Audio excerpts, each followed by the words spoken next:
Isang araw sa isang maliit na nayon, may isang batang lalaki na nagngangalang Miguel. Si Miguel ay isang mapagmahal na bata sa kalikasan. Tuwing umaga, siya ay nagmamasid sa mga ibon na nagliliparan, nag-aawitan at naglalaro sa kalangitan. Sa kanyang mga mata, ang mga ibon ay mga kaibigan. Ang kanilang kantang pagtibok sa puso ng kalikasan. Ngunit isang araw, isang malungkot na pangyayari ang naganap. Napansin ni Miguel ang isang malaking ibon na nakakulong sa isang kulungan malapit sa kanyang bahay. Ang ibong ito ay isang agila, ang hari ng kalangitan. Ngunit, tila ba ito ay naging alipin ng tao? Si Miguel ay hindi makapaniwala sa kanyang nakita. Napansin niya ang lungkot sa mga mata ng agila, na tila ba ito'y nagsusumamo para sa kalayaan.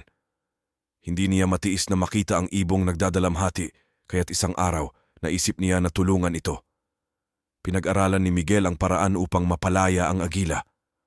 Nagtanim siya ng malalaking puno at naglagay ng mga palamuti sa mga sanga ng mga puno na nagdadala ng pagkain para sa agila. Sinilayan niya ang mga galak ng ibon habang ito'y paminsang bumibisita sa kanyang likuran. Matagal ang lumipas bago siya nagtagumpay. Ngunit sa wakas nang mapalakas niya ang loob ng agila at pagkatiwalaan ito, nagawa niyang buksan ang pinto ng kulungan at pinalaya ang hari ng kalangitan. Ang agila ay naglakbay paitaas sa kalangitan at sa paglipad nito, tila ba ang buong mundo ay nagpasalamat kay Miguel. Habang pinagmamasdan ni Miguel ang paglipad ng agila, napagtanto niya na ang pagtulong sa mga nilalang na nangangailangan ay may malalim na kahulugan.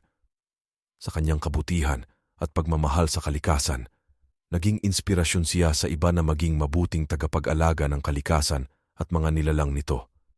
Ang kwento ni Miguel at ng agila ay naging alamat sa kanilang nayon at ang pangalan ng batang iyon ay laging kasama sa mga alaala ng kanilang komunidad.